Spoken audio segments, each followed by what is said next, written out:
Hello guys! Hello. This is for Pisces.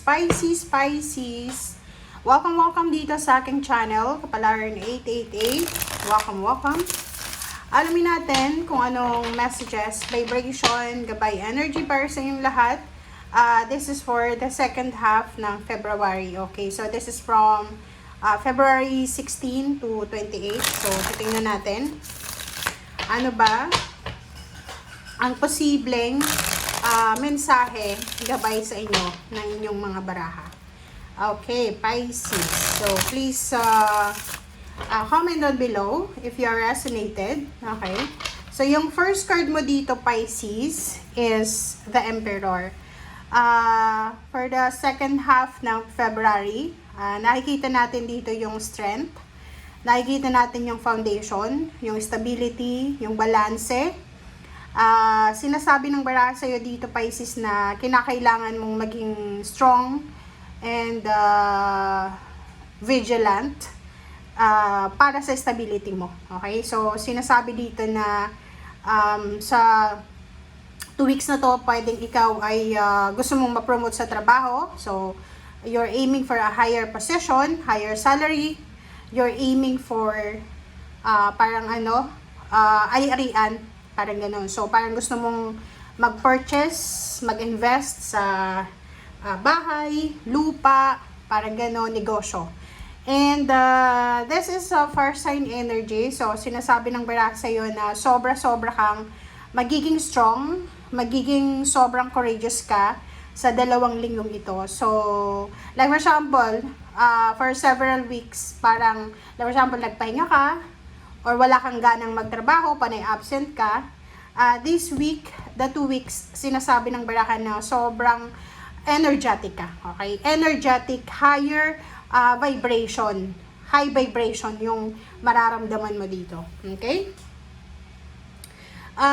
Meron din dito na posibleng isang fire sign, Leo, Aries, Sagittarius na lalaki na pwedeng connected sa'yo. It's either your husband or brother or father or boss na posibleng magkakaroon siya ng stability. Like, pwedeng ma-promote siya sa trabaho, magkaroon siya ng lump sum of money or any financial stability.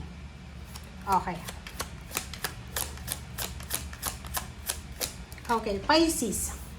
3 of Swords. So, dito sa 3 of Swords na to, since this is upright position, doon sa mga Pisces na if you are suffering emotionally, like for example, mayroon kayong mga pinagdadaanan na problema emosyonal, sa relationship, sa pamilya, or kung ano man yan, sinasabi ng baraha sa'yo dito na kailangan mong maging malakas, kailangan mong maging matatag. Okay? And if ever lang na may mga tao na gusto kang ibagsak sa buhay, siguro mahihirapan sila. Okay? Kasi etong 3 of Swords, this is the parang expectation ng mga tao eh. They're expecting you na umiyak, they're expecting you na magalit, but you are strong, you will be super strong and courageous.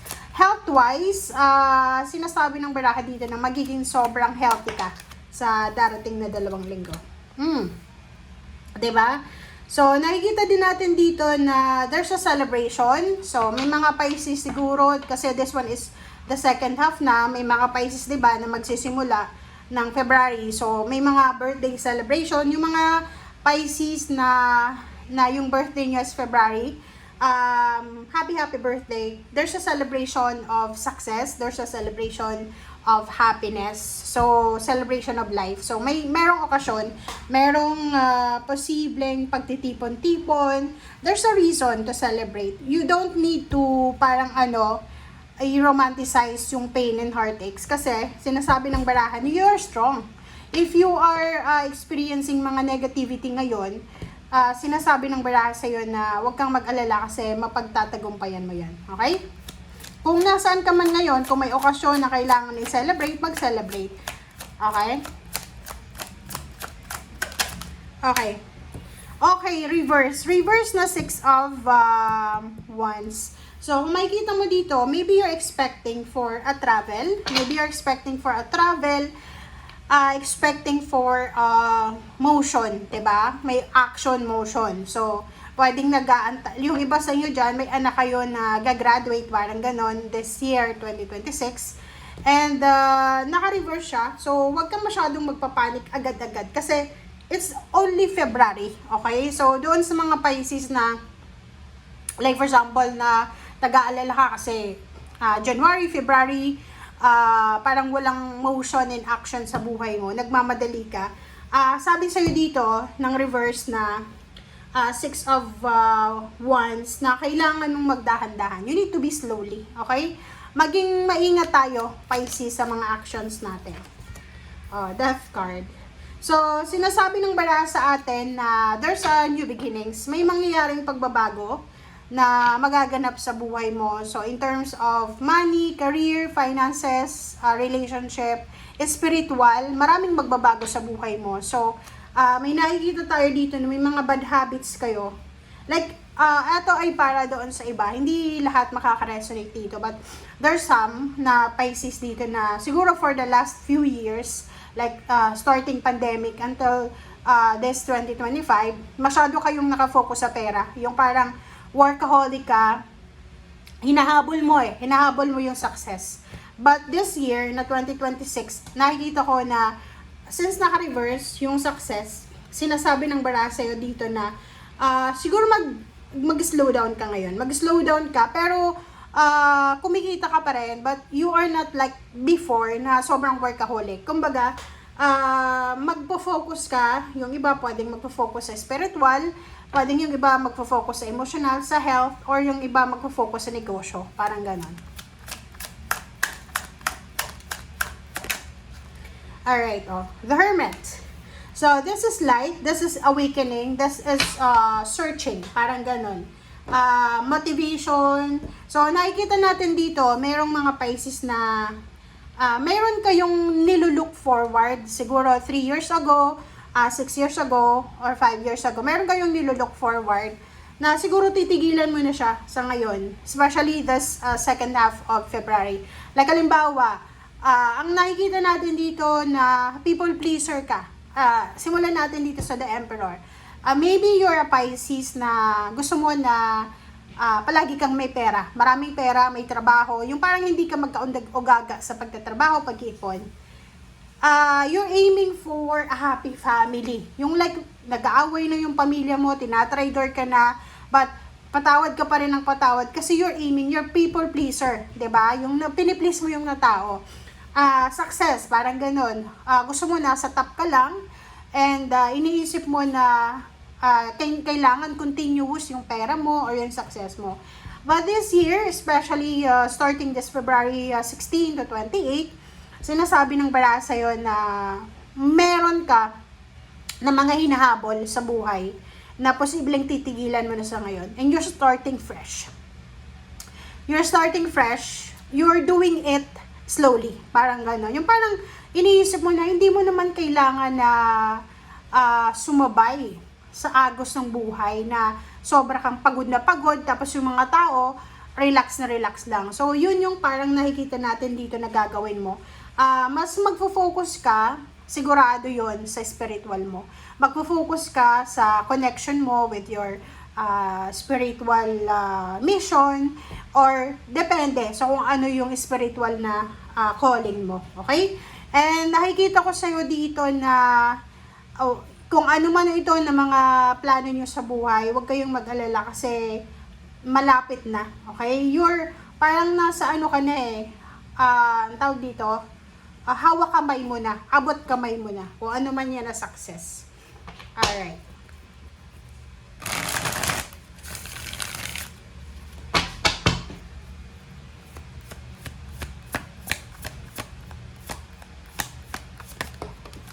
Okay. So, this is for the death card. Yun, nakikita natin dito, merong Pisces na posible yun, mapopromote siya sa trabaho. In terms of job, in terms of kung ano man yung pinagkakaabalahan niya, meron ditong Pisces na pwedeng bago yung trabaho mo. You're moving to different jobs or career. Parang, di ba, tatalon ka sa bagong career or sa bagong pagkakakitaan. Meron din dito na yun na nga, sabi ko sa inyo kanina, na magfo-focus lang kayo sa isa. It's either magfo-focus ka lang sa love life mo, sa family mo, sa spiritual, or magfo-focus ka sa trabaho. May bago ditong Pisces. May Pisces dito na bagong pasok sa trabaho. So, pwedeng ikaw ay nagsisimula pa lang ngayon sa bagong trabaho, sa bagong bansa, sa bagong assignment mo. So, nakikita natin dito na moving forward ka sa kung ano man to na ginagawa mo sa ngayon.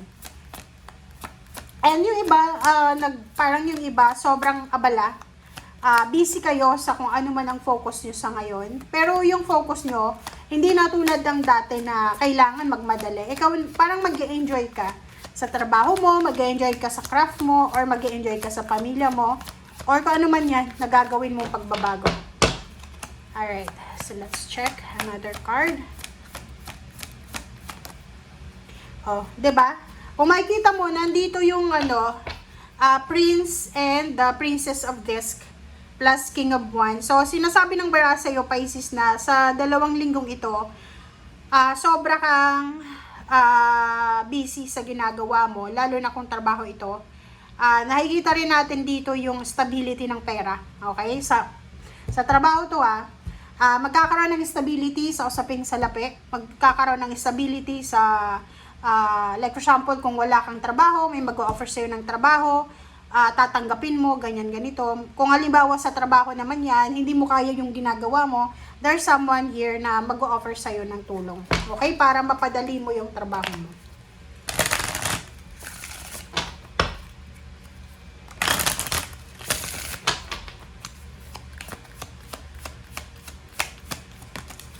Alright, wait lang guys.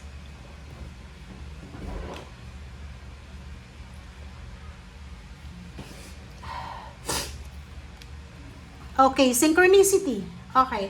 So, maraming parang this 2 weeks, marirealize mo na everything happens for a reason talaga. Maraming magbabago, maraming mga pagbabago or pangyayari na marirealize mo na kung ano talaga yung importante. Ang message sa'yo ng barahang to, this is your energy.